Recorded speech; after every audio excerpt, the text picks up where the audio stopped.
All right, let's talk about something we've all experienced. You know how one single tiny bulb on a string of Christmas lights goes out and suddenly the entire string is dead?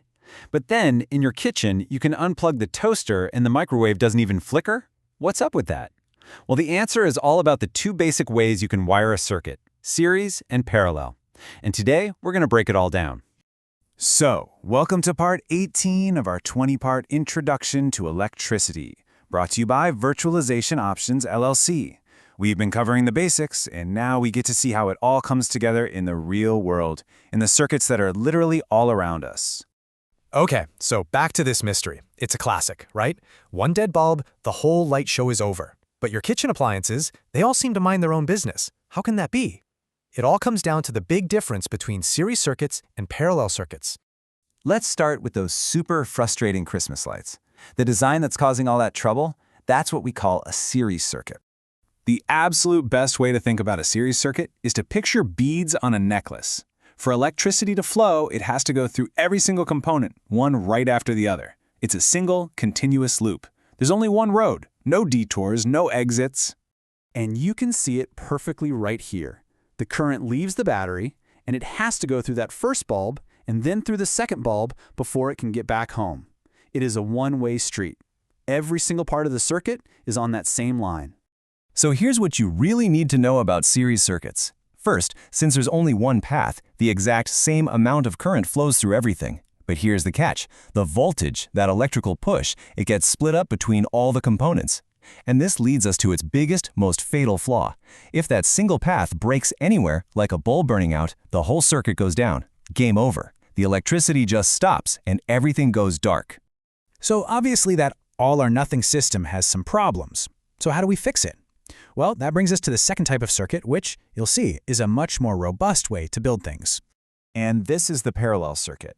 Now, instead of one single loop, a parallel circuit is all about giving the current options, multiple branches. Think of it like a river that splits into a bunch of smaller streams. Each stream is its own independent path, and they all join back up later on.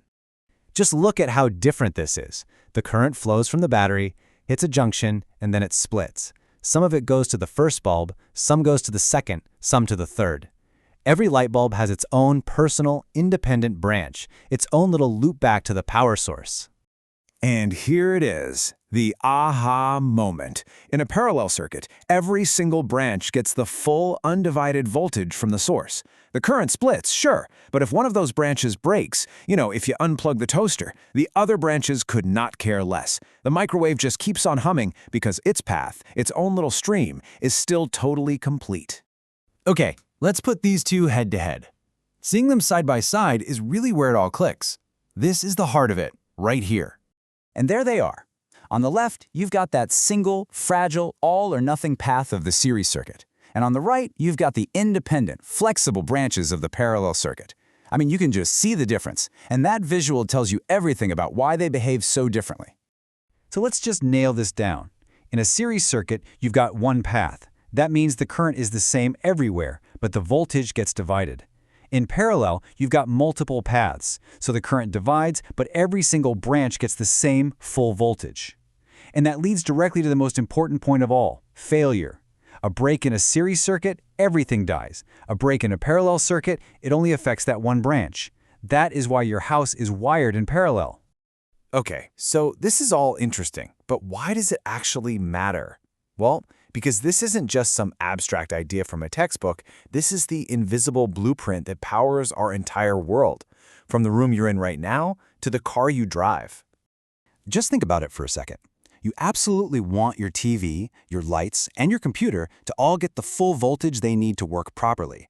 And you definitely don't want the refrigerator to shut off every time you turn off a lamp. Parallel wiring is what makes all that possible. It is the fundamental design of a modern home. And this knowledge is super practical. If you're ever trying to fix something that's not working, the first question is often, is this wired in series or parallel? Because that tells you exactly where to start looking. It's essential stuff for everything from setting up your speakers to designing brand new electronics.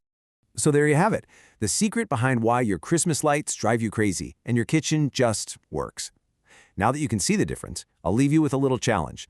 As you go about your day, where else can you spot these two designs working, quietly and invisibly, all around you?